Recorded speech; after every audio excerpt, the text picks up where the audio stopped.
A first alert update. A judge throws out charges against a former nurse at Waupun Correctional Institution in connection with the death of an inmate. 53-year-old Gwendolyn Vick was on trial, accused of failing to act as 24-year-old Cameron Williams' condition worsened in October of 2023.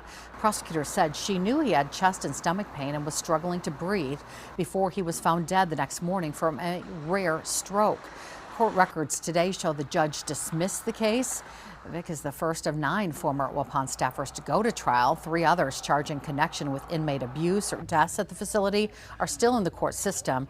2 accused had their charges completely dismissed, while 3 others reached plea agreements.